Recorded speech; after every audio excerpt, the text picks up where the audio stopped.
Welcome students to Synopsis IAS. I am Dr. Mohammad Zia and this is our World History Series. पिछले lecture में हमने बात की थी अमेरिकन रेवोल्यूशन की, उसके कॉजेस की और वो ऐसे कौन से इवेंट्स थे, वो ऐसे कौन से सोशियो पॉलिटिकल इकोनॉमिक कॉजेस थे जिन्होंने अमेरिकन रेवोल्यूशन को जन्म दिया। और उसके अलावा हमने कुछ इवेंट्स देखे जैसे declaration of Boston T party और फिर डिक्लेरेशन ऑफ इंडिपेंडेंस। और आज इस लेक्चर में हम उसकी के आगे की कहानी देखते हैं कि अमेरिकन रेवोल्यूशन में एक्चुअली उसके बाद डिक्लेरेशन ऑफ इंडिपेंडेंस के बाद होता क्या है।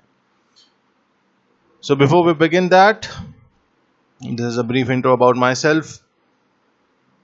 As you can see my academics and experience. So moving on. After that हमने देखा कि जैसे ही bill of declaration of independence जो है वो आता है, जो किंग है उसे एक तरीके से सेडेशन डिक्लेयर कर देते हैं, म्यूटिनी कह देते हैं और the troops were dispatched from England to America. और जब ये बात कॉलोनीज को पता चलती है तो वो अपनी लोकल मिलिशिया को आगे करते हैं और वो उनके साथ they were like fighting with them, they were ready to fight with them. There were two sides to this. There were certain loyalists who were the British settlers who remained loyal to Britain and fought on their side. So जहाँ हमने देखा था कि वो पिछले lecture में कि जो वो बैटल होती है उसमें क्या होता है कि there were two parts, वहाँ पे कुछ ऐसे ब्रिटिश सेटलर्स भी थे जो ब्रिटिशर्स का साथ देते हैं, they were loyal to them, and when this battle and this war of independence was going on, they were on the British side. France, Spain and Dutch Republic वो America का साथ दे रहे थे। वो एक्चुअली अमेरिका का साथ नहीं दे रहे थे, all of them were defeated by England, तो वो बेसिकली उनके खिलाफ थे। 1777 में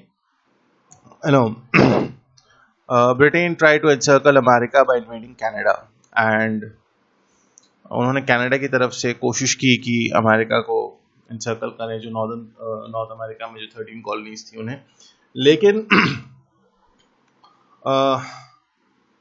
they failed in this, वो उसमें हार गए। और ये वो टर्निंग पॉइंट था इस पूरे वॉर ऑफ इंडिपेंडेंस का, जहाँ पे ये अमेरिका के फेवर में ये सारी कहानी चलती गई। और जैसे ही अमेरिका विक्टोरियस होता है 1778 में, फ्रांस जो है वो ओपनली वॉर में आ जाता है। Spain and Dutch republic also fought with Britain in Europe and Asia, यहाँ पर भी उसका इम्पैक्ट दिखता है। Spanish army expelled British army from Florida. So अगर आपको सेकेंड ट्रीटी ऑफ पेरिस याद हो, तो सॉरी ट्रीटी ऑफ पेरिस जो याद हो, तो उसमें काफ़ी कुछ चीज़ें थी और स्पेन जो फ्लोरिडा के ऊपर कंट्रोल कर रहा था 7 ईयर वॉर के बाद, वो ब्रिटेन के पास चले जाता है। Later US bought Florida from Spain. So Spain जो है उसे रिकैप्चर करता है, लेकिन बाद में अमेरिका उसे फ्लोरिडा को क्या करता है, स्पेन से खरीद लेता है। Then George Washington was put in command of the American forces. The first battle took place in and around Boston. So Boston T party के बाद सबने देखा बॉस्टन एक मेजर सेंटर बन जाता है, और जो पहला इनिशियल बैटल्स होती हैं, जो स्टार्टिंग की बैटल्स होती है, वो भी उसी बॉस्टन के आसपास होती है। The English sent force to Canada and with the plan to march south to meet another English force, so to cut American colonies in half. So वो जो 13 colonies थी अमेरिका की, उसको इन्होंने मतलब स्ट्रैटेजिकली कैप्चर करने की कोशिश की, but an English general spoiled the plan and they marched south, they meet Americans met and defeated them. So होता है कभी कभी लोगों से गलतियां होती हैं, गलतियां भारी पड़ जाती हैं, और यही हुआ। अब इंग्लिश जनरल कौन थे वो हम आगे देखते हैं। This victory of the rough American militiamen against the trained British force gave Americans the confidence. So बड़ी विक्ट्री इसलिए नहीं थी कि अमेरिकन जो मिलिशिया था, जो अमेरिकन फोर्सेस थी, उन्होंने जो है वो इंग्लैंड को हराया था। सिग्निफिकेंट बात ये थी कि किस तरीके से एक अनट्रेंड, एक तरीके से very rough kind of militia ने जो है वो ट्रेंड ब्रिटिश फोर्स को हरा दिया था, और this actually gave Americans the confidence. Then the French government now decided to help the colonies with troops, supplies and funds to embarrass the English. Obviously France is old enemy, ये तो इनके बीच तो हमेशा से ही हमने 7 years वॉर में भी देखा कि ये हमेशा से ही लड़ते आए और इनके बीच एक राइवलरी हमेशा से ही रही। तो उस राइवलरी का उसी राइवलरी को एक्सटेंड करते हुए इंग्लैंड को ह्यूमिलिएट करने के लिए फ्रांस ने क्या किया, उन्होंने ट्रूप्स भी भेजी, सप्लाईज भी भेजे, सो दैट ब्रिटिश को जो है वो अगर उनकी जबान में कहें तो सबक सिखाया जा सके। एंड ऐसा नहीं था सिर्फ फ्रांस, स्पेन और हॉलैंड भी कहीं ना कहीं हम इंग्लैंड के साथ लड़ रहे थे। And trouble was there at home also, मतलब ब्रिटेन के अंदर भी, बिकॉज आयरलैंड के अंदर रेबेलियन का थ्रेट था and some leaders in parliament were opposing the war with the colonies because they said that every time war has a cost and इधर Ireland का भी इशू चल रहा है, तो हम इतनी दूर अटलांटिक पार करके जो हम वॉर करने की सोच रहे हैं, हमें एक्चुअली में उसको अवॉइड करना चाहिए। ये बहुत सारे ऐसे पार्लियामेंटेरियन का मतलब व्यू था और यही फॉलो हुआ। और इंग्लिश कमांडर इन 1781 कॉर्नवालिस जो है वो उन्होंने सरेंडर किया। लॉर्ड कॉर्नवालिस, ये वही लॉर्ड कॉर्नवालिस हैं जो बाद में इंडिया भेजे गए as governor general. And you must remember him, Lord Cornwallis, because he is the father of civil services in India. He actually came up with the Cornwallis code जो आज भी हम कहीं ना कहीं फॉलो अप करते हैं। So this is about the American War of Independence and how this ended between by the second Treaty of Paris। ये मैंने आपको पहले भी कहा था, 2 Treaty of Paris हुई हैं, तो एक 1763 में और एक उसके 20 साल बाद 1783 में। So how what were the important clauses? सबसे पहले peace, obviously किसी भी treaty का जो main reason होता है वो peace ही होता है। So it advocated for perpetual peace between US and Britain. All US colonies were recognized as free, sovereign and independent states, with Britain giving up all the claim on the government property and territory. US would give the confiscated land of the loyalists. So जो loyalists की हमने बात की थी initially कि there were certain group of people who were the British settlers who were loyal to the Britishers. So इन लोगों ने क्या किया था, ये जो रेबेलियस थे, ये जो मिलिशियस थी, उनकी प्रॉपर्टी कॉन्फिस्केट कर ली थी। तो उन्होंने कहा कि ठीक है, हम उनकी सारी प्रॉपर्टी वापस करेंगे। Spain signed a separate treaty with Britain and got back Florida. तो ये फ्लोरिडा जो है वो फर्स्ट ट्रीटी ऑफ पेरिस 1763 में जो चला गया था स्पेन के पास से, वो इन्होंने वापस लिया, वो इनको वापस मिला। Now, what was the significance of American Revolution? There were certain more clauses. Treaty of Paris, say 1783, Second Treaty of Paris 1783. लेकिन there were certain important question है जो generate होगा, वो यहाँ से आएगा कि what is the significance of the American Revolution? सबसे पहले जो Declaration of Independence है, जहाँ पे ये कहा गया कि all men are born free and there are certain inalienable rights।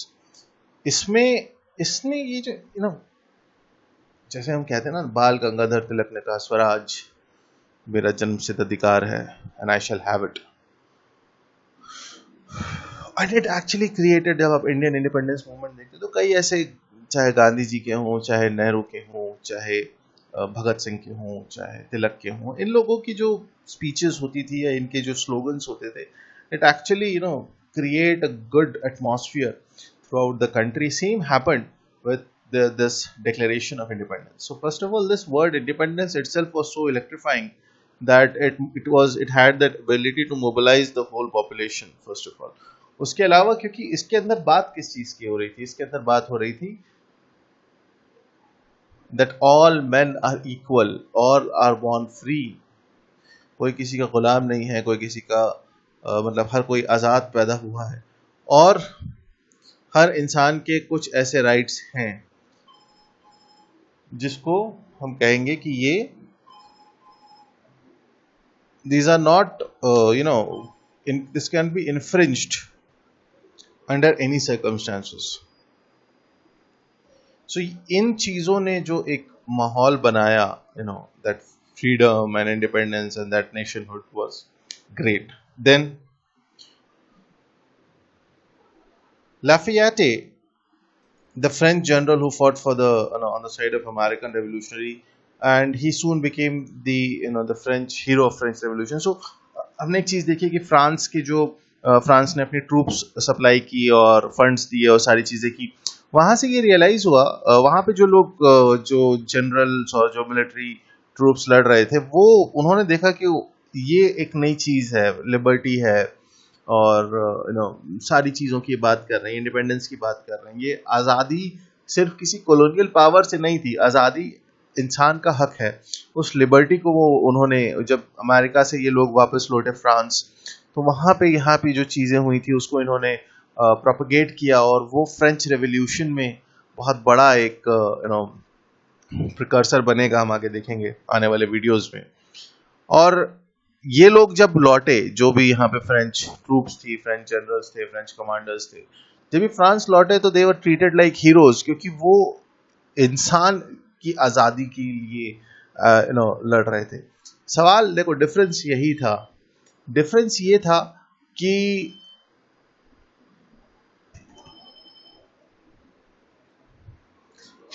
यहाँ पे जो एक इंडियन और अमेरिकन, या जो आप फ्रेंच रेवोल्यूशन की बात करते हो, हमारा भी नेशनल मूवमेंट था, एक डिफरेंस था। हमारा नेशनल मूवमेंट पॉलिटिकल फ्रीडम की तरफ ज़्यादा चला गया, और यहाँ पे आप देखोगे चाहे अमेरिकन रेवोल्यूशन हो, चाहे वो फ्रेंच रेवोल्यूशन हो, वो पॉलिटिकल फ्रीडम से ज़्यादा एक इंसान की, एक ह्यूमन फ्रीडम की बात कर रहा था, एक ऐसी चीज़ की बात कर रहा था which is very important to live a normal human life. So this was, हम आज़ादी की बात तो कर रहे थे, लेकिन हम जो आज़ादी की मांग रहे थे, हम पॉलिटिकल फ्रीडम मांग रहे थे। हम सिर्फ ये मांग रहे थे कि हम पे रूल कौन करेगा।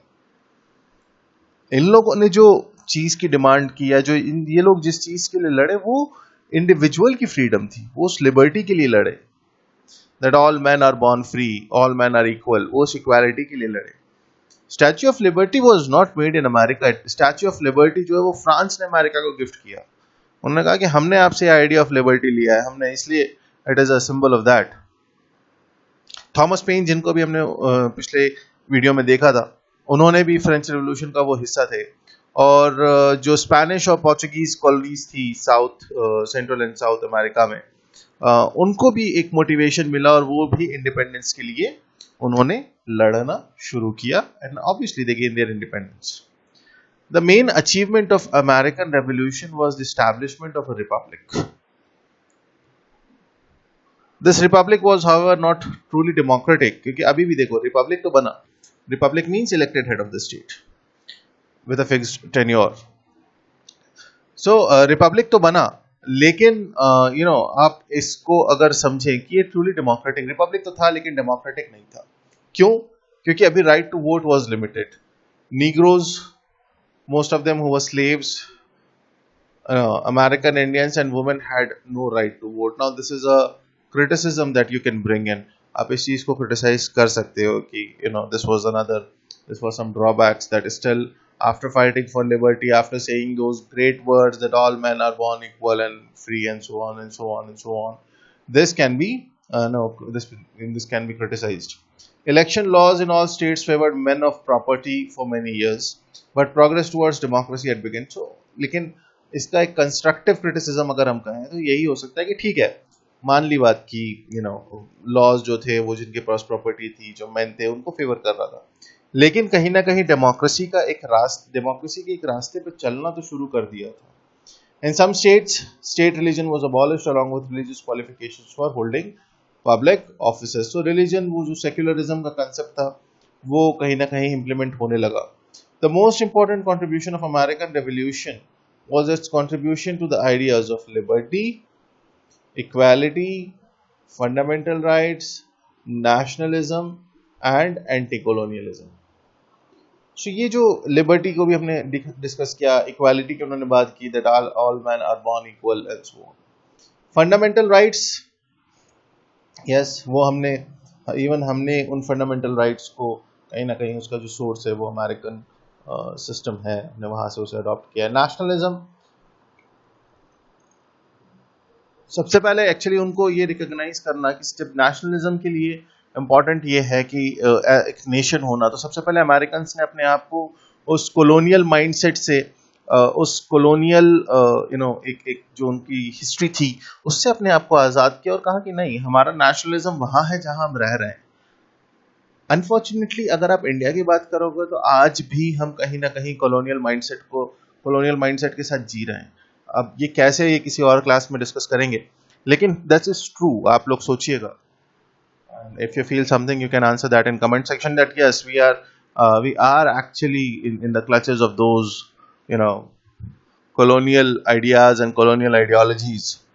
And the idea of equality with no special privilege to nobility was radical at that time, when much of the world was under feudalism. So वो जो हमने देखा ना शुरुआत से, nobility, nobles, priests और ये सारी चीजें जो थी, so they were the prominent class, और उन किसी भी सिटीजन को कोई स्पेशल प्रिविलेज ना देना, ये एक बहुत बड़ा इम्पैक्ट, एक इवेंट था और कंट्रीब्यूशन था of the American Revolution.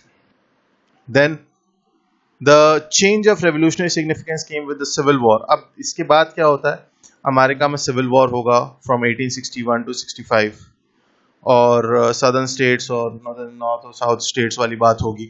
So this was the significance of American revolution. दो रिपब्लिक बनता है लेकिन एक ट्रू सेंस में नहीं बनता है, क्योंकि अभी स्लेवरी है, वुमेन के राइट्स नहीं थे, अमेरिकन इंडियंस के राइट्स नहीं थे.